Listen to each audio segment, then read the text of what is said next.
Bulan Rajab termasuk salah satu bulan yang dimuliakan oleh Allah Subhanahu wa Ta'ala.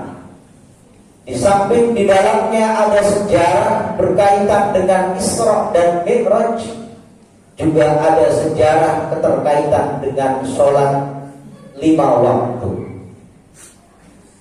Hal ini perlu dikupas. Tujuannya adalah agar sholat yang kita lakukan ini mengerti tujuan utamanya. Karena seringkali banyak orang yang sholat melakukan kewajiban hanya sebatas menggugurkan kewajiban. Dan ini perlu kita evaluasi bersama agar sholat kita bermutu. Karena banyak orang yang sholat seringkali tidak memahami isi bahkan tujuannya. Padahal tujuan atau maqasid ini sebagai ruh dalam ibadah tersebut. Ketika kita melakukan sholat tapi tidak ada ruhnya, otomatis kita tidak akan mendapatkan apa sih poin terpenting dari ibadah sholat. Di dalam kitab Sahih Bukhari, Nabi Muhammad SAW ditanya sama Nabi Musa alaihi salam, "Ma faradallahu laka ala ummatika?" Wahai Nabi, apa kewajiban yang engkau dapatkan dari Allah Subhanahu wa Ta'ala untukmu? Lantas Nabi Muhammad menjawab, "Faradul khamsina sholatan." Allah mewajibkan kepada umatku 50 waktu. Akhirnya Nabi Musa alaihi salam memberikan nasihat, "Irji ila rabbik." Kembali ke Tuhanmu. Untuk apa? Untuk memintakan keringanan. Alasannya adalah fa inna ummataka la tutiqu dzalik, karena umatmu tak bakal mampu mengerjakan sholat 50 waktu.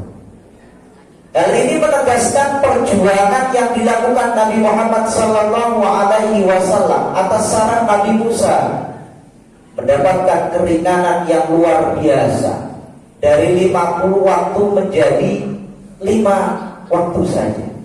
Ini membuktikan bahwa Allah ini sangat sayang kepada hambanya, meringankan umatnya. Walaupun 5 waktu, tapi pahalanya dilipat gandakan oleh Allah Subhanahu wa Ta'ala. Peranan penting dalam sholat, dalam kehidupan yang berkaitan dengan sholat, ini banyak mengajarkan dimensi kehidupan. Di antaranya di dalam sholat ini ada hal penting yang berkaitan dengan orang yang sholat. Lil musalli, orang yang sholat.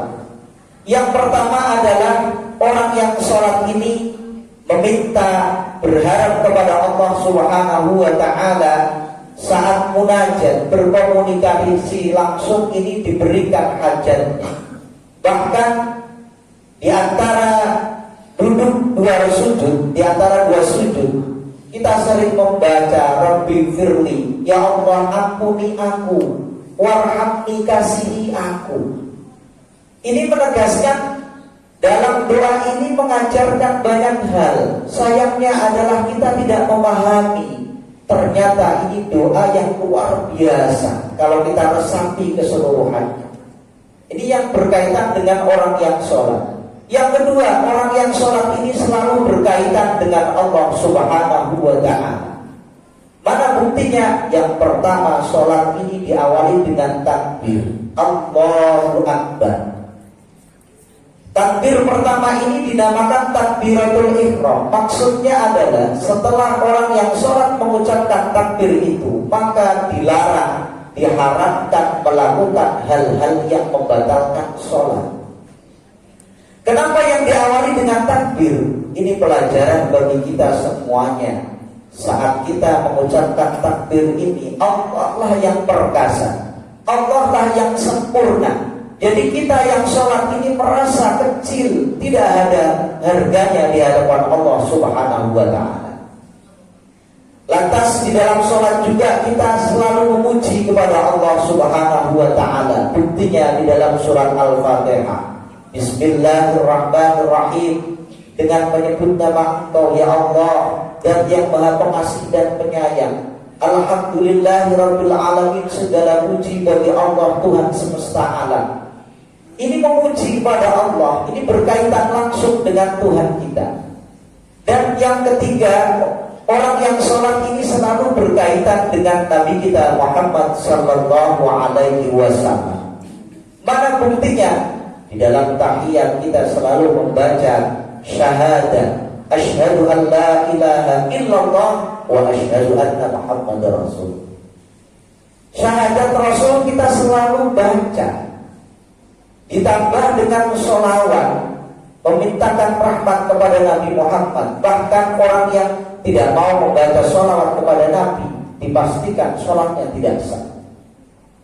Dan yang terakhir adalah di dalam sholat mengajarkan kita akan dimensi sosial, baik dengan sesama manusia. Mana buktinya? Assalamualaikum wa ala ibadillahis sholihin. Keselamatan bagi kami dan kepada hamba-hamba Allah yang sholih. Hamba Allah ini banyak, tidak hanya di bumi, bahkan di langit.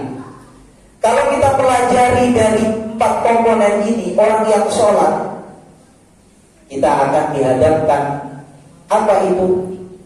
Kita selalu berzikir, ingat langsung pada Zat yang menciptakan kita. Setelah kita berzikir, otomatis energi dalam tubuh kita mengarahkan kepada hal-hal positif. Di antaranya tujuan utama sholat adalah tanha 'anil fahsya'i wal munkar, mampu mencegah dari hal keji dan munkar. Maka ini menjadi tolak ukur orang yang sholat, mampu gak dia ngerem dirinya, mengarahkan nafsunya agar menjadi orang baik. Maka dari sini peranan setelah kita membaca takbir beserta isinya di dalam sholat ini diakhiri dengan salam, Assalamualaikum warahmatullahi. Ini mengajarkan kepada kita sebagai umat Islam harus ada hubungan baik dengan Allah, baik dengan sesama manusia. Kanan atau kiri kita mengenalnya ataupun tidak, kita diperintahkan untuk memberikan keselamatan, memberikan rahmah kepada siapapun.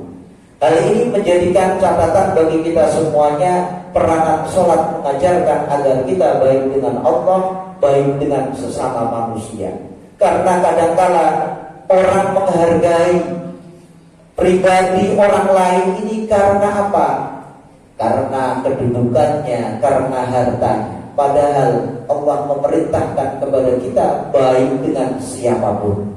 Kenapa demikian? Karena kadangkala orang yang kita tidak sangka ternyata itu bisa menjadi kekasih Allah Subhanahu wa ta'ala. Dan menjadi rahasia kita semuanya, Allah sengaja menyembunyikan kekasihnya, para walinya, agar kita baik dengan sesama manusia. Barakallahu li wa lakum fil Qur'anil Karim wa nafa'ani wa iyyakum bima